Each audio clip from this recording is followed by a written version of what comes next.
Assalamualaikum warahmatullahi wabarakatuh.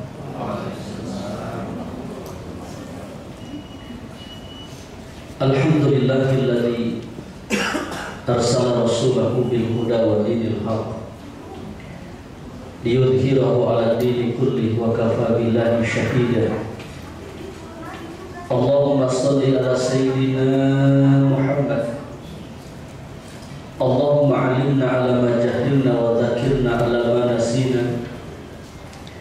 Ya muqallibal qulub, tsabbit qulubana 'ala dinik wa ta'atik.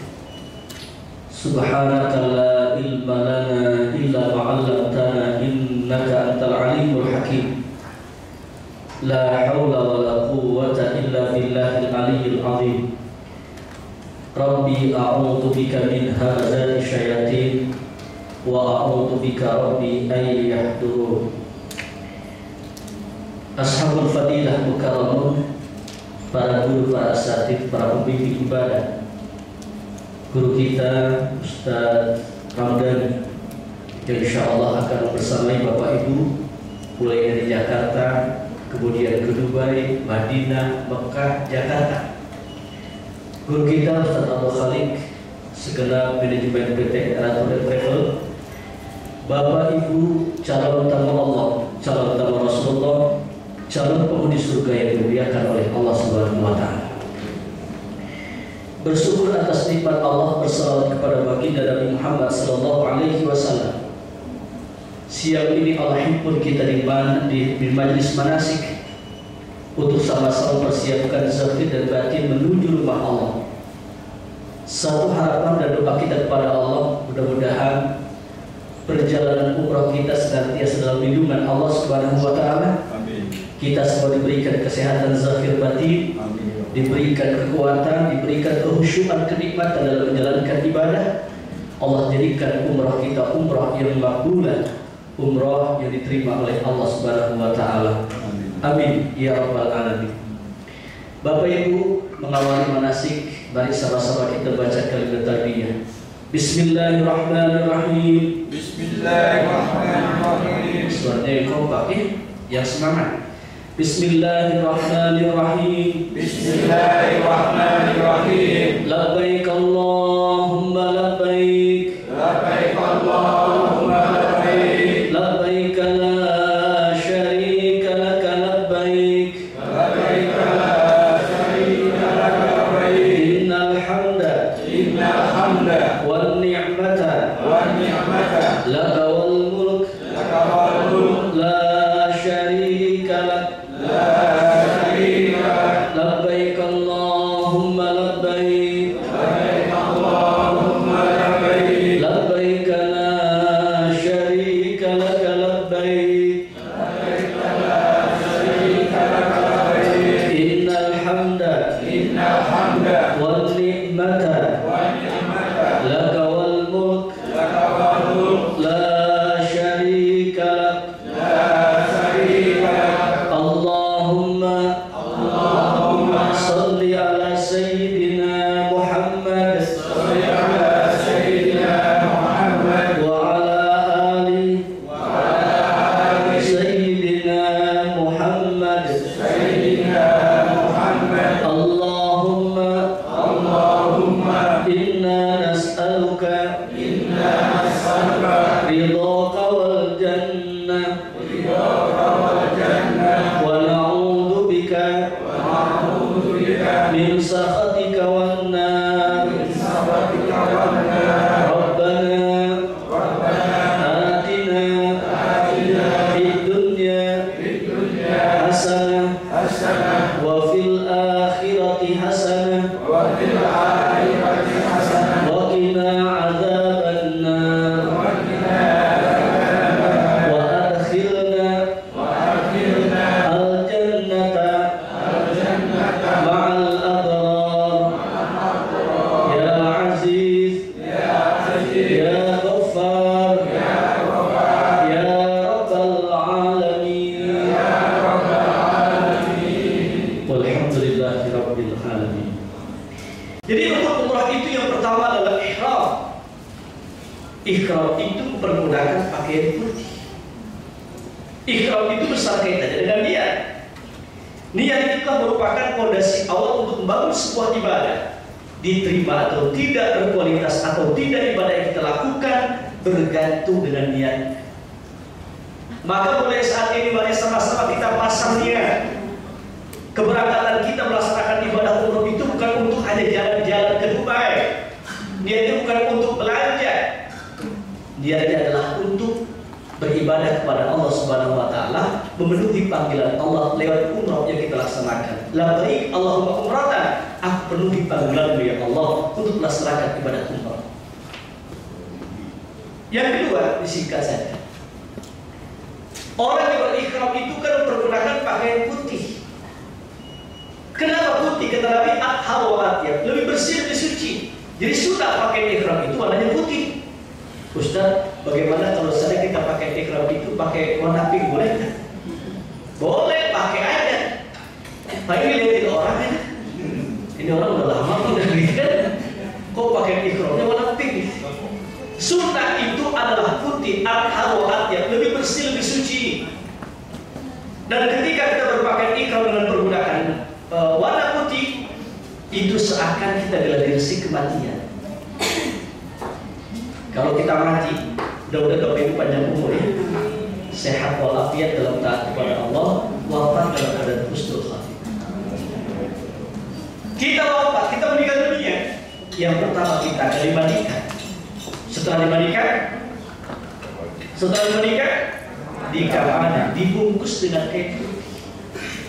Percis dengan kain ihram yang kita kenakan, warnanya putih. Ini menunjukkan betapa hamba Allah yang berikhram itu siogianya harus senantiasa ingat dengan kematian. Karena kita semua akan mati, kita semua akan wafat, kita semua akan meninggal dunia. Dan ketika kita berbicara pasal kematian, itu bisa jadi Bapak Ibu belakangan, Bapak Ibu duluan, saya belakangan. Atau saya belakangan, Bapak Ibu duluan. Nanti kalau pilih aja mau yang mana. Intinya kita semua akan mati. Dan Rasulullah memberikan satu gambaran, siapa sih manusia yang cerdas ini? Siapa sih manusia yang pintar ini? Yang cerdas itu bukan yang gumlot, bukan yang mumtaz. Yang cerdas itu kata Nabi, akyasubit ummati aktsarahum dzikral maut wa asyaddu istidadan. Yang paling pandai, yang paling cerdas di antara umatku adalah mereka yang paling banyak mengingat mati dan mempersiapkan hidup setelah mati. Maka ada sebuah ungkapan ahli hikmah, hidup itu bukan untuk hidup. Hidup itu untuk yang maha hidup. Hidup itu bukan untuk mati, namun mati untuk hidup. Jangan cari mati, jangan takut mati, jangan lupakan mati. Orang beriman akan merindukan kematian. Kenapa? Karena mati adalah proses awal untuk kita berjumpa dan bertemu dengan Allah. Yang kedua, tawaf. Tawaf itu mengelilingi Ka'bah sebanyak 7 kali putaran. Coba saya tanya, arah putaran tawaf itu ke kiri atau ke kanan? Ke kiri atau ke kanan? Berlawanan dengan arah jarum jam. Ketika kita mengencangkan baut itu ke kanan atau ke kiri? Ke kanan. Melepaskannya? Maka orang-orang yang bertawaf itu seakan mereka melepaskan ikatan dunia, pangkat, jabatan, status sosial, harta yang kita miliki. Kita tidak bawa untuk menghadap Allah. Yang kita bawa itu adalah bekal takwa. Wa tazawwadu fa inna khairaz zadi taqwa. Silahkan kau bawa perbekalanmu, dan sebaik-baik perbekalan itu adalah takwa kita kepada Allah Jalla Jalaluhu. Tawaf mengelilingi Ka'bah, musyarafah. Ka'bah itu simbol ketuhanan. Sementara ketika kita bertawaf, itu adalah merupakan aktivitas manusia. Ini menunjukkan betapa sekecil apapun aktivitas yang kita lakukan di dunia ini tidak lepas dari perhatian Allah. Allah melihat kita, Allah menatap kita, Allah memperhatikan kita. Ketika kita sadar sedang ihram ditatap sama Allah, sedang tawaf ditatap sama Allah, sedang sa'i ditatap sama Allah, sedang ihram, sedang tahallul ditatap sama Allah, sedang salat sadar ditatap sama Allah. Orang yang sadar ketika melakukan amal soleh dalam tatapan Allah, biasanya orang itu akan menghadirkan ibadat yang terbaik hanyalah untuk Allah. Itulah makna sebuah doa yang sering kita baca. Allahumma a'inni ala dzikrika wa syukrika wa husni ibadatik. Ya Allah, tolonglah hamba untuk senantiasa mengingatmu, mensyukuri akan nikmatmu, menampilkan ibadah yang terbaik hanyalah untukmu. Sehingga amal ibadah yang kita lakukan itu tidak sekedar sholat kita yang terbaik, infak sedekah kita yang terbaik, saum puasa kita yang terbaik, ikram kita yang terbaik, tawaf kita yang terbaik, sa'i kita yang terbaik, tahallul kita yang terbaik. Maka tidak mungkin ketika ia berusaha untuk menampilkan ibadah yang terbaik, ketika sa'i itu sambil ngerumpi. Ada jamaah itu kadang-kadang kalau gosip ketika sa'i. Ibu-ibu tahu nggak gosip itu? Bu, tahu gosip nggak? Gosip itu biasanya kerjaan laki-laki, terutama ketika laki-laki kumpul di arisan. Itu laki-laki pada gosip aja. Dasar laki-laki beli sayur untuk ketemu temannya pagi-pagi, laki-laki itu gosip tuh. Ya kan? Kalau ibu-ibu biasanya hobinya nontonnya sepak bola itu. Nah, terbalik ya. Emang dunia sekarang sudah terbalik Bapak Ibu. Nah kemudian sa'i ini singkat saja. Sa'i itu asal kata dari sa'i yas'a, yang artinya usaha ikhtiar. Ikhtiar itu wajib, namun tidak wajib hasil. Kenapa? Allah yang menentukan. Kewajiban kita itu sebagai hamba Allah berusaha, berikhtiar, usaha maksimal, ikhtiar maksimal, doa maksimal. Setelah kita ikhtiar maksimal, doa maksimal, barulah perkara itu kita serahkan kepada Allah. Itulah yang disebut dengan tawakal. Innallaha yuhibbul mutawakkilin. Sungguh Allah teramat sangat cinta kepada hamba-hamba yang bertawakal. Dan itu digambarkan ketika hamba Allah bersa'i antara Safa dan Marwah. Safa itu artinya kesucian, Marwah itu artinya tujuan. Berarti salah satu daripada tujuan hidup ini untuk mencari kesucian diri. Kenapa? Karena kita akan berjumpa dan bertemu dengan Zat yang Maha Suci, itu Allah Jalla Jalaluhu. Naik kita ke bukit Safa, turun kita menuju Marwah. Dari Marwah kita akan turun menuju Safa. Antara Safa dan Marwah itu merupakan satu gambaran dalam hidup. Tidak selamanya kita di atas, pada satu saat kita akan di bawah. Tidak selamanya kita hidup, satu saat kita akan mati. Tidak selamanya kita jadi pejabat, satu saat kita akan menjadi rakyat jelata. Tidak selamanya kita kaya, satu saat Allah berkehendak boleh jadi kita akan menjadi orang yang miskin. Itulah roda kehidupan manusia, digulirkan oleh Allah. Wa tilkal ayyamu nudawiluha bainan nas. Yang terakhir, tahallul. Apa itu tahallul? Menggunting rambut minimal 3 helai rambut. Sunnah bagi laki-laki dicukur habis. Sunnah untuk dibotak yang laki-laki. Bapak-bapak kira-kira sepakat besok tahallul dibotak semuanya? Kenapa? Mendapatkan 3 doa dari Rasulullah. Coba saya tanya bapak-bapak, mau 3 atau mau 1? Mau 3 atau mau 1? Apanya? Ya dengan istrinya lagi. Nah, 1 aja cukup Ustaz, 1 di Jakarta, 1 di Bekasi. Astagfirullah. Nah, ini cuma ngomong doang ya. Ngomong doang ya. Berani ngomong doang, berani kagak. Astagfirullah. Itu Ustaz dari namanya. Baik ya. Yang terakhir itu adalah tahallul, bergunting rambut minimal 3 rambut. Kalau bisa itu dicukur habis. Kenapa? Rasulullah itu pernah berdoa. Adalah Rasulullah, Allahumma ighfir lil muhallikin, Allahumma ighfir lil muhallikin, Allahumma ighfir lil muhallikin. Ya Allah, ampuni dosa-dosa orang yang mencukur rambut kepalanya ketika tahallul. Sampai 3 kali. Sampai sahabat bertanya, "Wal muqassirin ya Rasul?" Bagi orang yang hanya memendekkan rambutnya bagaimana ya Rasul? Walil muqassirin, dan untuk orang-orang yang memendekkan rambutnya. Jadi untuk yang mencukur habis rambut kepalanya itu mendapatkan 3 doa dari Rasulullah, yang memendeki dapat 1. Ya, insya Allah bapak-bapak pendapatnya di 3. 3 apa? 3 doa dari Rasulullah. Nah kemudian rambut yang kita gunting, rambut yang kita cukur, insya Allah akan menjadi saksi di hari kiamat kelak sebagai bukti tanda cinta kita kepada Allah. Oleh karena kita mau menerima panggilan Allah, labbaik Allahumma akbar, aku penuhi panggilanmu ya Allah untuk melaksanakan ibadah umrah. Jadi rukun umrah ada berapa Bapak Ibu? Yang pertama, yang kedua, yang ketiga, yang keempat, bertawaf, jangan tawaf keluar. Ya, harus tertib. Baik, saya urut dari awal. Ini baru mulai manasik ya. Nanti mulai dari Jakarta sampai ke Jakarta lagi, penjelasan masalah di bandara, Dubai dan sebagainya, kita akan serahkan kepada yang ahli.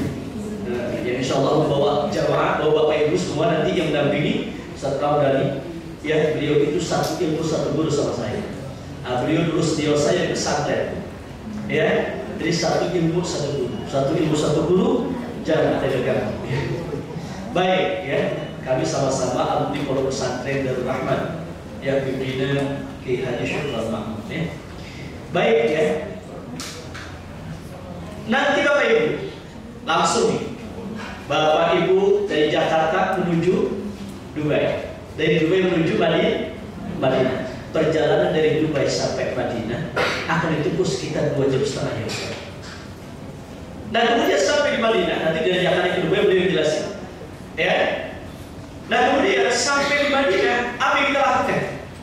Yang pertama, setelah kita turun dari pesawat, landing pesawat, ya, langsung kita menuju ruang tunggu, langsung kita proses imigrasi. Paspor disiapkan. Ya kan? Proses imigrasi selesai, kita akan turun menuju conveyor. Koper kecil bawa masing-masing, koper besar tinggalkan. Ya, insya Allah nanti koper besar ada yang ngurus, dan insya Allah nanti koper besar kita akan temukan di depan kamar kita masing-masing. Perjalanan dari bandara Madinah menuju hotel kita sekitar setengah jam. Ya, dari bandara Madinah sampai hotel kita sekitar setengah jam. Sampai kita di Madinah, yang pertama tanamkan kecintaan kita kepada baginda Nabi Muhammad. Tanamkan kecintaan kita kepada ahlul bait keluarga Nabi Muhammad. Tanamkan kecintaan kita kepada para sahabat Nabi Muhammad. Dan kita berdoa kepada Allah agar Allah berikan kekuatan kepada kita untuk mencintai baginda Nabi Muhammad, mencintai ahlul bait, mencintai para sahabat Nabi Muhammad SAW, dan mencintai sesuatu yang dicintai oleh baginda Nabi Muhammad, membenci sesuatu yang dibenci oleh baginda Nabi Muhammad. Kalau bisa itu kita doa sama Allah supaya kita mendapatkan cinta Rasulullah dan cinta orang yang mencintai Allah. Itu ada sebuah doa yang diajarkan oleh Rasulullah supaya kita mendapatkan cintanya Allah dan cinta Rasulullah dan cinta orang yang mencintai Allah dan cinta orang yang mencintai Rasulullah. Allahumma aqti hubbaka wa hubba ma yuhibbuka wal amal alladhi yuballighuni hubbaka. Bapak Ibu sudah hafal? Halo? Belum. Kalau belum hafal tolong jangan dihafalkan. Biar Ustaz aja yang hafal. Biar beda antara Ustaz dengan jamaah. Nah kemudian nanti kita di Madinah itu Bapak Ibu, kita akan ziarah. Ziarah itu terbagi menjadi dua. Ada ziarah dalam, ada ziarah luar. Ziarah dalam itu yang pertama, kita akan ziarah ke Raudhah. Apa itu Raudhah? Raudhah itu ma baina baiti wa mimbari Raudhah min riyadil jannah. Antara rumahku dan mimbarku itu adalah merupakan taman dari taman surganya Allah. Ingat, Raudhah itu adalah merupakan tempat yang sangat mustajab untuk berdoa. Maka ketika kita nanti berziarah ke Raudhah, curhatlah kepada Allah, sampaikan isi hati kita kepada Allah. Minta kepada Allah, mohon kepada Allah, sungguh-sungguh dalam berdoa di Raudhah. Kenapa? Allah malu untuk tidak mengijabah doa seorang hamba ketika mereka mengangkat kedua tangannya memohon mengemis kepada Allah di Raudhah. Dan untuk bisa masuk Raudhah, sekarang ini kita harus memerlukan tasrih. Tasrih itu surat izin yang akan diurus oleh petugas kita yang ada di Madinah. Maka nanti kapan kita ziarah ke Raudhah akan diinformasikan di grup WA. Maka tolong Bapak Ibu yang belum menyetorkan nomor handphonenya, tolong diberikan kepada panitia untuk bisa kita berikan linknya sehingga dapat masuk ke grup ya, grup WA. Karena segala semua pergerakan yang ada di Madinah, yang ada di Mekah itu akan disampaikan melalui grup WA. Nah kemudian nanti kita akan ziarah ke makam Rasulullah SAW.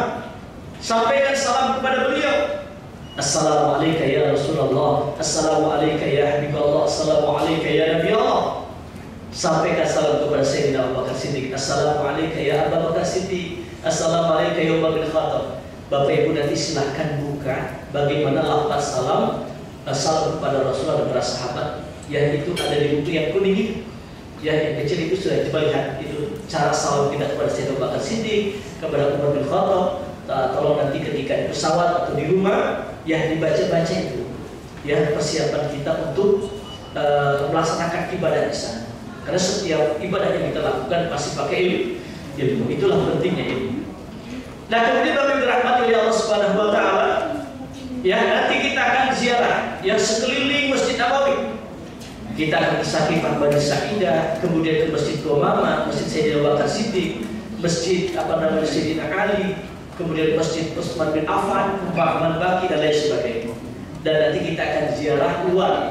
Kita akan singgah kota Madinah. Ya, tolong Bapak Ibu.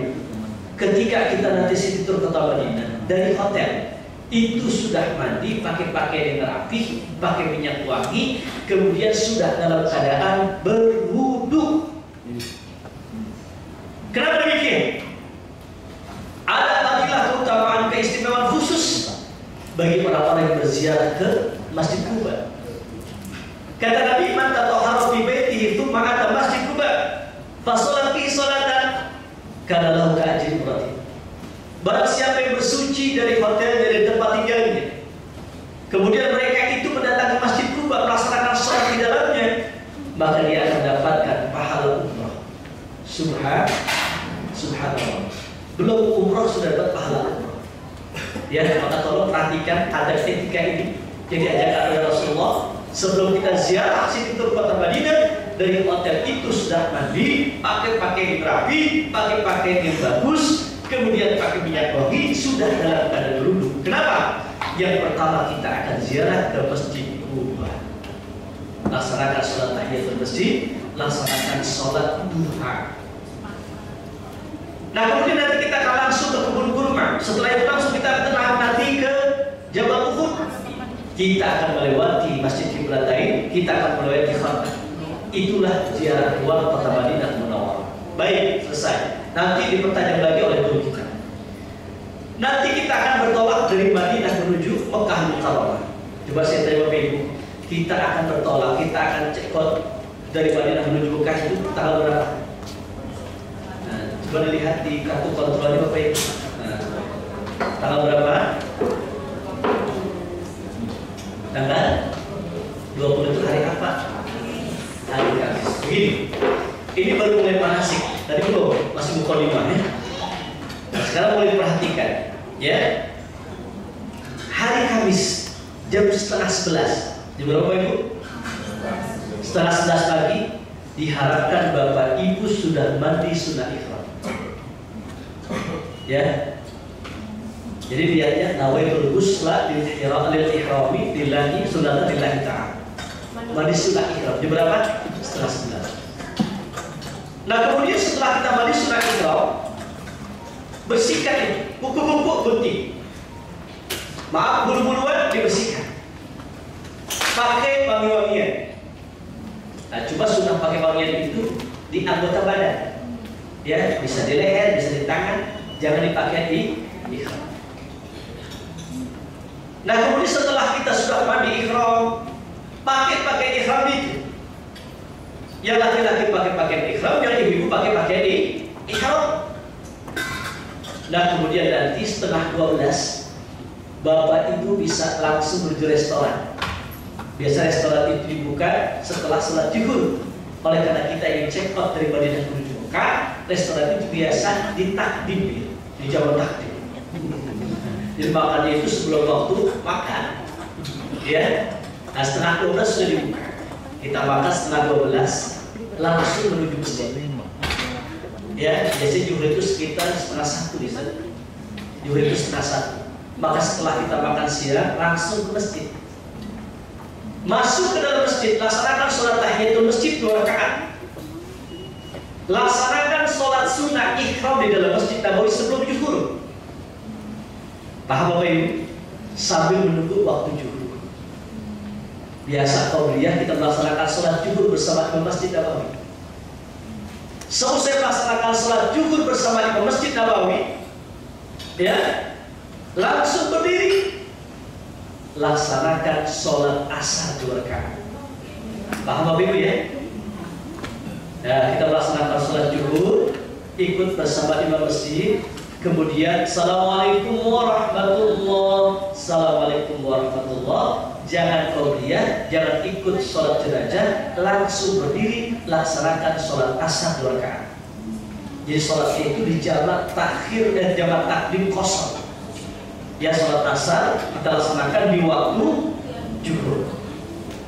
Nah, kemudian setelah itu doa zikir langsung kita menuju bis.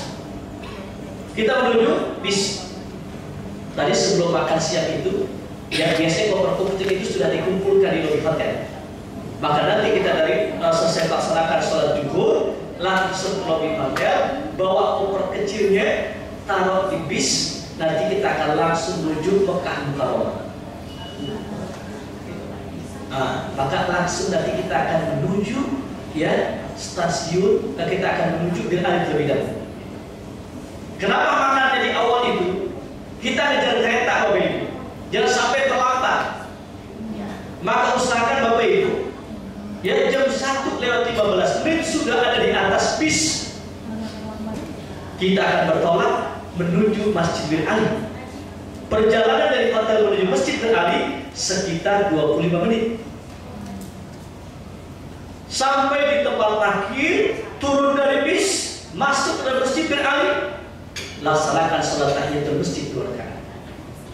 Seusai melaksanakan sholat tahiyatul masjid 2 rakaat, langsung menuju bis. Di atas bis kita akan bersama-sama menjatuhkan niat melaksanakan ibadah umroh. Bagaimana niatnya sudah hafal semua? Tapi besok berangkat belum hafal itu gimana? Sudah hafal belum? Kalau belum hafal tenang aja, ikuti lafaz ustaz, tenang aja. Ayo Bismillahirrahmanirrahim. Bismillahirrahmanirrahim. Ya semangat. Bismillahirrahmanirrahim. Bismillahirrahmanirrahim. Labbaik. Labbaik. Allahumma. Allahumma. Umratan. Atau nawaitul umratan. Wa ahraftu biha.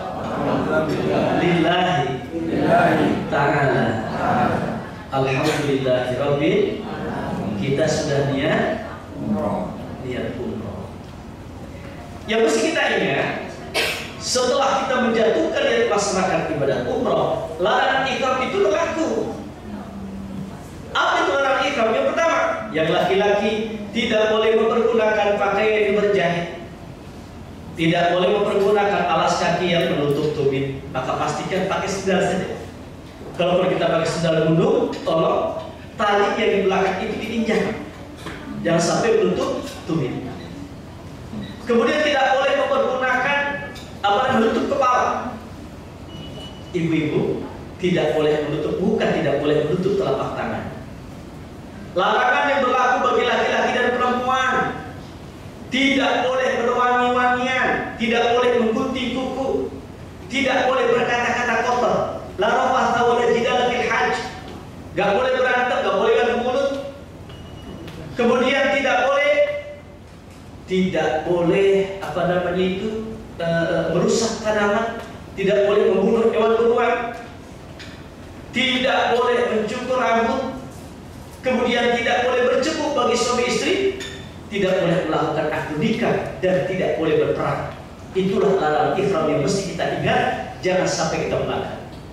Dan larangan ketentuan ihram ini berlaku ya sampai nanti kita melaksanakan tahallul. Selesai melaksanakan tahallul, baru tidak berlaku lagi larangan ihram. Diawali dengan diawali dengan ihram, diakhiri dengan tahallul.